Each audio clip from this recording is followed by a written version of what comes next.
Today's video is the 12 signs of low self-esteem that manipulators could easily spot and use against you. We're going to get into it all, but first, hey friend, welcome to my channel, Karina Lude Mental Gems. This channel is dedicated to leveling up in all areas of your life. So let us learn together, read together, but most importantly, grow together. Now, without further ado, let's get into this video. We're going to go through this pretty quickly and go in with the first one, which is your sensitivity to criticism. If you're sensitive to criticism, you don't like to be criticized, you get hurt, you cry a lot. If someone has anything, any critique, whether constructive or not, to say to you, then people can spot that. Manipulators can spot that and use that against you. And it's a sign of low self-esteem for yourself too. The more I learned that my self-esteem started to grow, I stopped caring too much with criticism. If someone don't like my hair today or my face, or they think I'm ugly or something, back then, the end of the world. But now it's like, okay, yeah, keep it moving because you're sure of yourself. And manipulators love people that are sensitive to criticism because they use that. If you've seen my 5 dark psychological tactics that pickup artists and players use on women to get them to bed, one of them was negging, which is negative criticism they do with insecure women who have low self-esteem to get them into bed. So people prey on that. They're like predators. They prey on it. They look forward to you not being strong and secure. The second one is lashing out at others, which is a big sign. If you're easily angry with people, a person who is confident and has high self-esteem is just not walking around angry, lashing out at people. There's a lot of women that I remember going to school with that used to be very, very angry, but they weren't at their best, right? And as they glowed up, they became at their best, whatever the situation, things change. There's people that literally, like when they're not feeling their best, they behave very badly. And they'll share their testimonies on that. Like, I was just walking around angry. I wasn't proud of my weight. I wasn't proud of the way my teeth looked, my hygiene, hair, skin. I had terrible acne. So they walk around being bullies or lashing out on people, being very angry because their self-esteem is very lowered. So people, if a manipulator wants to manipulate someone like that, they see you're lashing out all the time, they're sensitive to criticism, they know they can just come and compliment you and make you feel a little good about yourself in that moment to really manipulate you and get you just where they need. Because you think that, hey, me lashing out should keep people away from manipulating me, they should be scared of me. No, they know how to soften you up. The most bitter, angriest, maddest men and women are the easiest, as I used to work in sales. Trust me, I make good money in sales. And I found the aggressive looking, mean woman and man, they were the easiest to sell anything to. You just have to flatter them, flattery, because their self-esteem is so low, they desperately need the flattery. That's why a lot of them are lashing out. They're just angry. It's not necessarily a bad day. But even someone with a high self-esteem, even if they're having a bad day, you're not going to see them lash out like that. They're more calm, a little bit more composed with it. But people with low self-esteem, they already feel how they're terrible about themselves, that a bad day just throws them way off more on the edge. So that's something to work on to build your confidence. When I talk realistically with you guys in these videos, and I say, come on guys, I used to be 186 pounds. I was huge myself. I wasn't taking care of myself the way that I should. And I've been on my glow up journey. And I'm telling you, it makes a difference. So do the same for yourself, no matter what it is. Save the money to get the braces or the Invisalign or, get your acne situated, do the workouts and stuff like that. Sleep on time, eat your vegetables, drink your water, get your spirituality in check. All of these things. Check out my Level Up playlist, which I will pin in the comments for you guys. Go look through that, okay? It used to be bad for me out here. That's why I'm speaking that way, because people really prey on that. And it sucks to walk around life really just upset because you don't look good. It really makes you depressed every morning you wake up. The thing that used to make me depressed the most, I'd go to wear a nice outfit or dress because maybe it's somebody's wedding or something that I'm going to, and I can't zip it up. That make me so depressed if something don't fit right. It don't look right on me. Something that used to fit. It mess up my whole day. Made me very angry. And one time, transparency, I had on a dress and the zipper just popped while I was in public. And I had to use one of my friend, his suit jacket to wear for the rest of the function because my dress just popped. right at the function, right out the way. And I was just like, oh my goodness, this is where I draw the line. I can't live like this. It messed up the whole rest of the wedding for me. I couldn't enjoy it the way I wanted to. I was very upset. I had to now hide this cute outfit I was wearing. It just messed me up. And I was just sitting in the corner like a bitter Betty. Okay. And that's not the way God wants it to be for you. And people could easily manipulate that. Somebody would have came and complimented me that night and listen, I would have, even if I didn't believe it because I was so upset, but it would have softened me a lot. And this is something that manipulators use to manipulate you too. Number 3 sign that you have low self-esteem is that you're a people pleaser. No one has low self-esteem more than a people pleaser. That's why you're a people pleaser. Because of your low self-esteem, you try to win people over because you feel like there's nothing else you have to offer.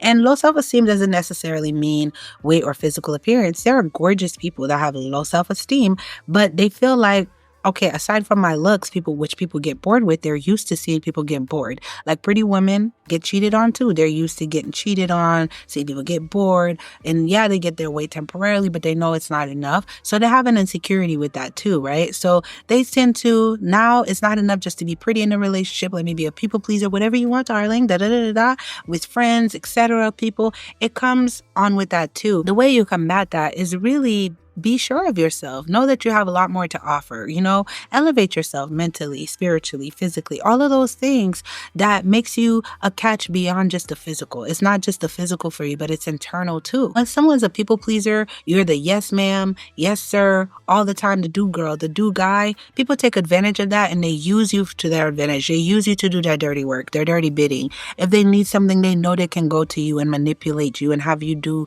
things for them. You don't want to be nobody's do girl. You don't want to be the easily manipulated person. Okay. Number 4 is you're boy girl crazy. Okay. If you're a guy and you have low self-esteem, you're girl crazy. You're always obsessing over getting a girlfriend. You can't be alone. You're always looking for your wife. You're thirsty in everybody's DM, asking everybody to marry you.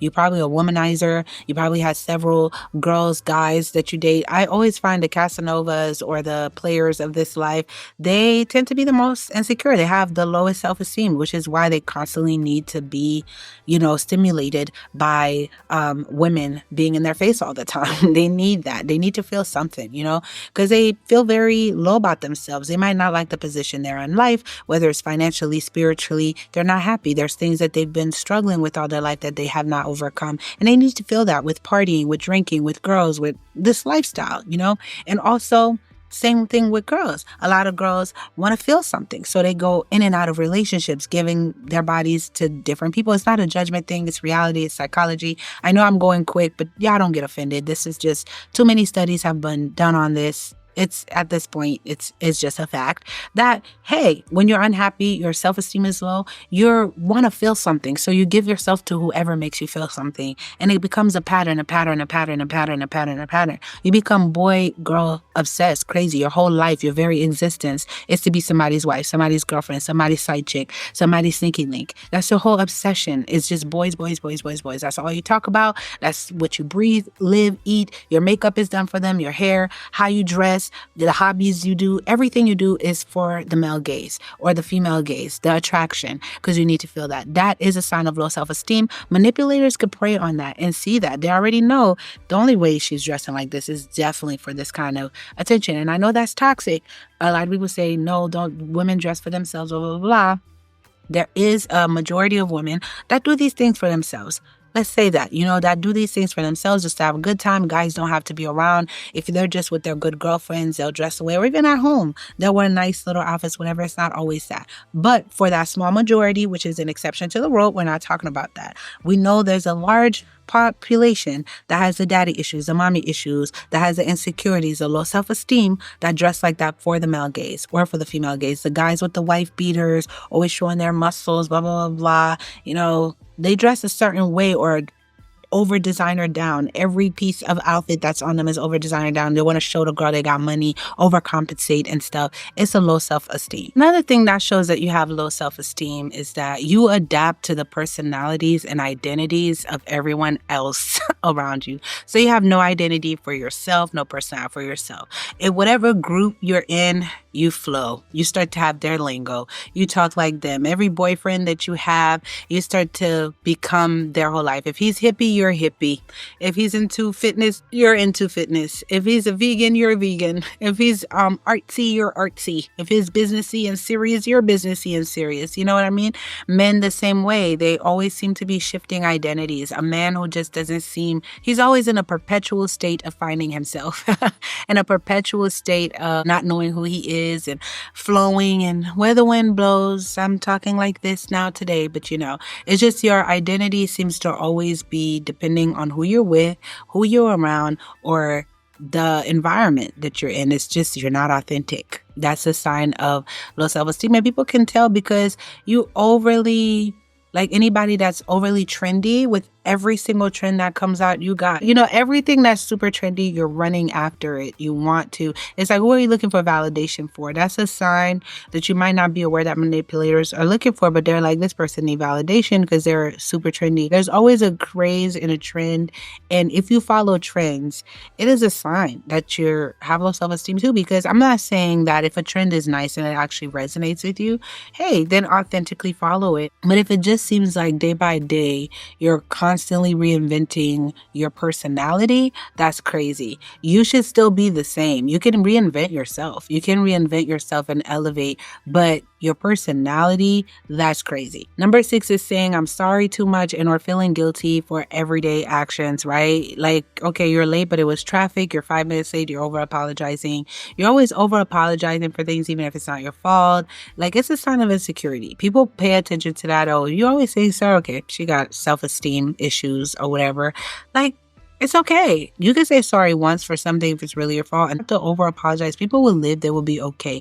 Manipulators use that because they know, oh, I could easily guilt her. She easily feels guilty, or he likes to apologize a lot, then he easily feels guilty too. I can use that to my advantage. So you don't want to seem like a person that's always feeling guilty, that's easily guilted, because people will take advantage of that. Number 7 is not requiring more from others. Yeah. Not having no kind of standards. Like, you just take whatever people give you, whether in friendship, whether like all your friends can talk to you any kind of way. They can make any kind of joke. They can be late to commitments. They can do anything.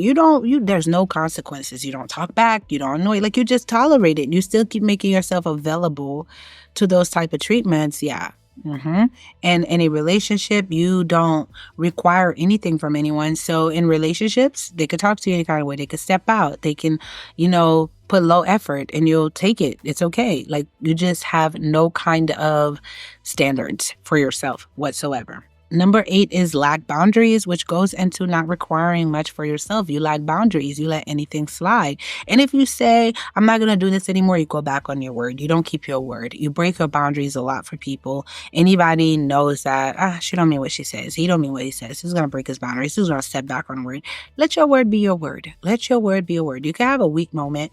Like, I've had my weak moments where I've set a boundary and then I've crossed it, my own boundary, or I've allowed somebody to cross it. But then, hey, when you get back to it, you get back on your Zoom, you get back to your prayers and stuff. You're like, Green, you tripping. Then you say what you say and let it be that. I don't care what you're going through mentally. Stay true to your word. Let your yes be yes, your no be no. Set your boundaries. This is the limits I'm drawing. We're not crossing that, no matter what. Period. 9 is doing things or buying gifts excessively for other people. It's just you trying to win them over, trying to buy their love, trying to buy their affection, people pleasing. You don't have to go broke trying to entertain people. Always, you're the ones with the birthdays doing the most over excessively. That's low self-esteem. You're buying people's love and they're not doing the same for you. They're not putting the same effort. But it's not even that. It's, if you're going to be a giver, be a cheerful, genuine giver, not because you're buying people, because of your low self-esteem. Because you know who takes advantage of that? Dusties. They're going to latch on to you. They know you're going to take care of them. You're going to, shower them with love, affection, and free gifts, freebies. Fake friends, all of those people that are leeches will attach to you. They can sense that. They see you're a giver. You give so much. They're always going to want to be in your presence because they know they're going to get something out of you. And you don't want to always seem like you're just ready to give like that. Even Christ was not, listen, God, When Jesus was on earth, he said, "What do you have?" before he fed them the fish. It didn't just come out of thin air. He asked, "What did you have?" And not just that, the Israelites also, the most beautiful story to me, I liked it, was when the Israelites was craving meat in the desert after God already done gave them manna. Do you see how ungrateful? God was even teaching a lesson. They were ungrateful. I'm giving y'all manna, y'all eating, but y'all craving meat, y'all craving flesh, and y'all starting to speak against me. And what did the Lord do? The Lord said, bet, okay, I'm going to give y'all flesh. I'm putting a verse here for y'all. It's Numbers chapter 11. Some foreigners among the Israelites had a strong craving for other kinds of food. Even the Israelites started crying again and said, if only we had meat to eat. Remember all the free fish we ate in Egypt? And the cucumbers, watermelons, leeks, onions, and garlic we had? But now we've lost our appetite. Everywhere we look, there's nothing but manna. The disrespect. Manna was small like coriander seeds and looked like resin. The people who would go around and gather it then grind it in a hand mill or crush it in a mortar.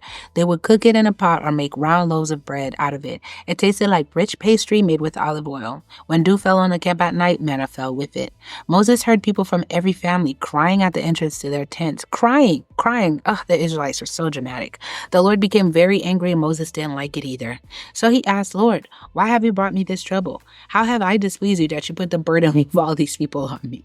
Am I their mother? Did I give birth to them? Are you really asking me to carry them in my arms as a nurse carries a baby all the way to the land you promised their ancestors with an oath? Where can I get meat for all these people? They keep crying for me to give them meat to eat. I can't take care of all these people by myself. This is too much work for me. If this is how you're going to treat me, why don't you just kill me? I can't face this trouble anymore. Even Moses was it's bad if Moses is complaining, right? Then the Lord answered Moses, bring me 70 Israelite men who you know are leaders and officers of the people. Take them to the tent of meeting and have them stand with you. I'll come down and speak with you there. I'll take some of the spirit that is on you and put it on them.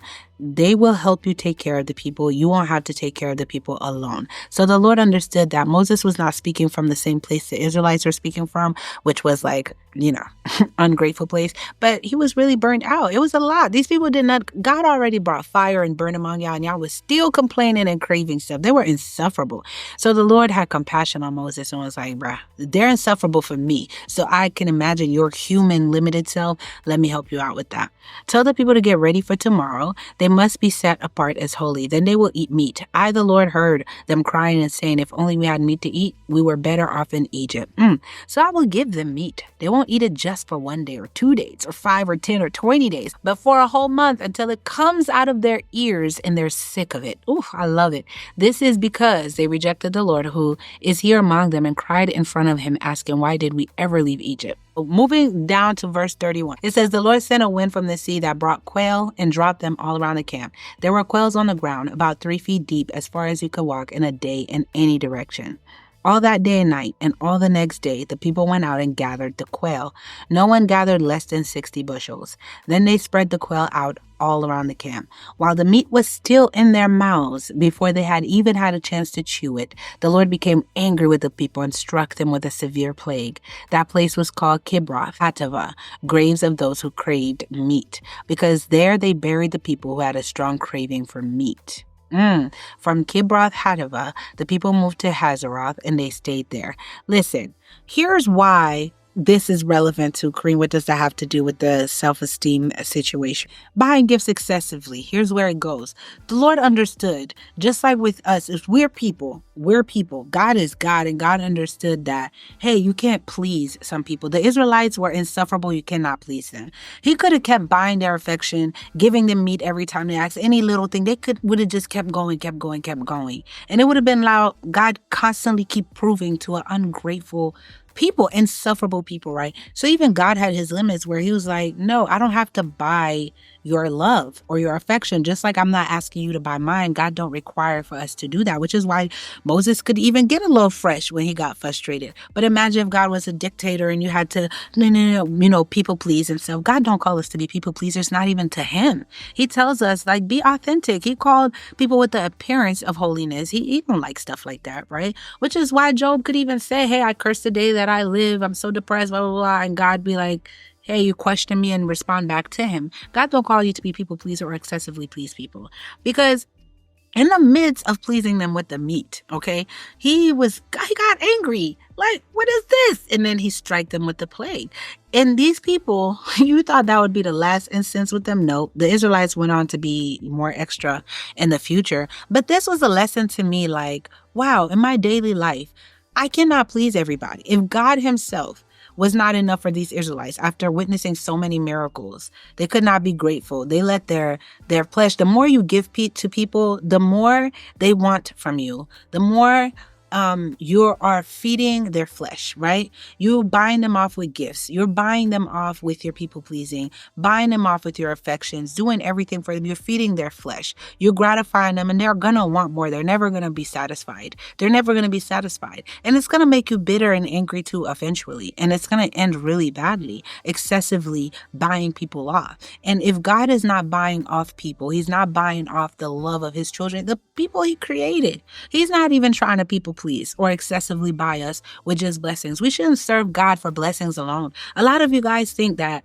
walking with God means nonstop blessings. And when you find out that no, it's a road.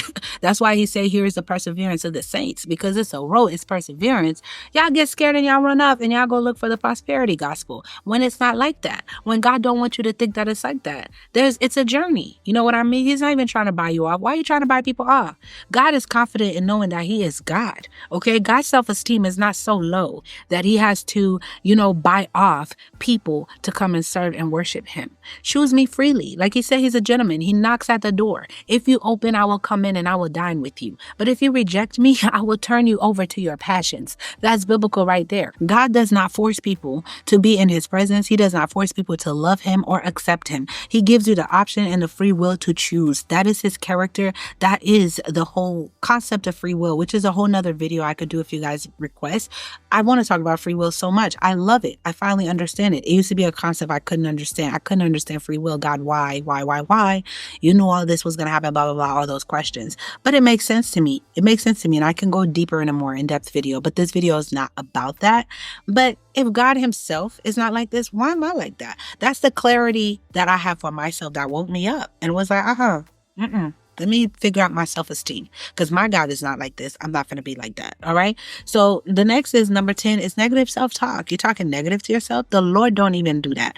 He told us that we are fearfully and wonderfully made. I knit you in your mother's womb. I knew you before you knew yourself. He had your name written before that. Look how beautifully the Lord speaks about us and to us. That is a joy to call us friends. Okay. For me to sit up here and talk negatively about myself is an insult to God.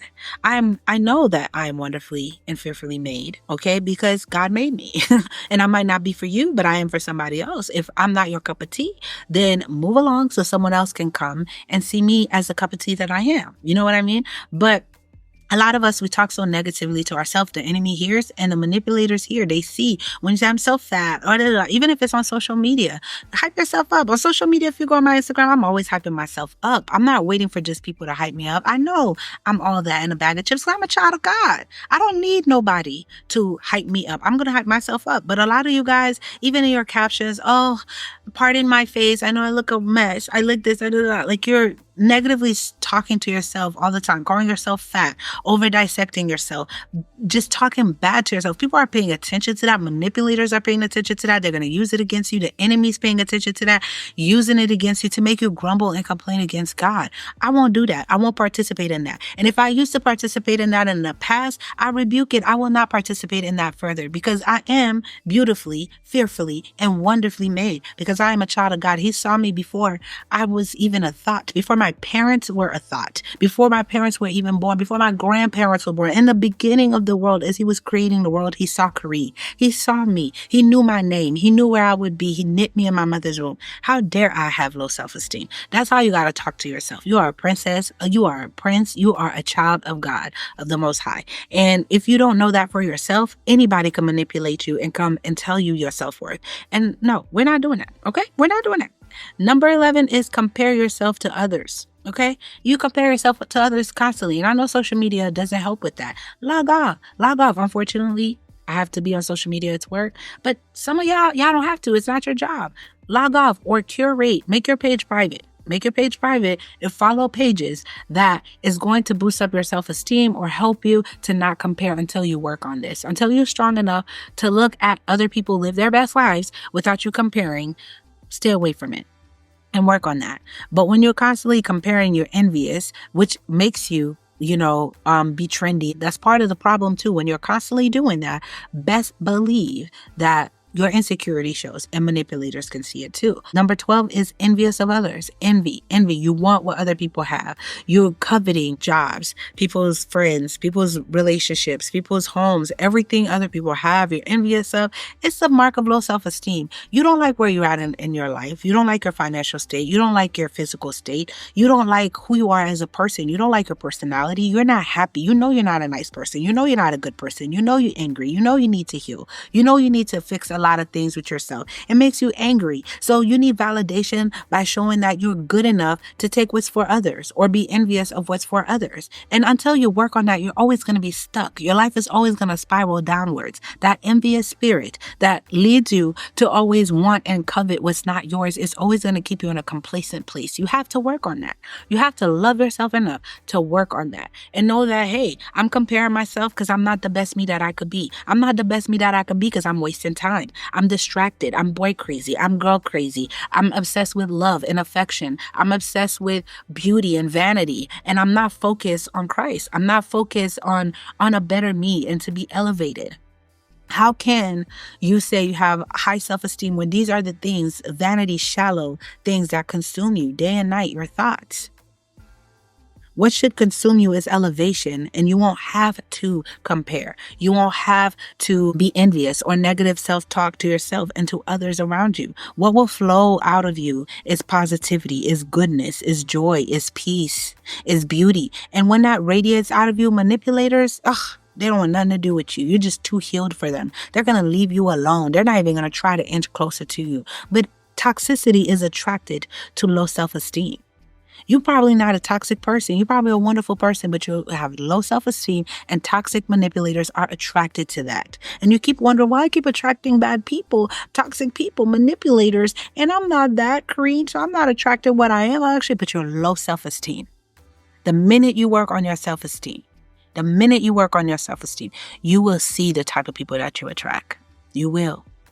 You will repel what is not good for you. I promise you. Check out my Level Up playlist if you're interested.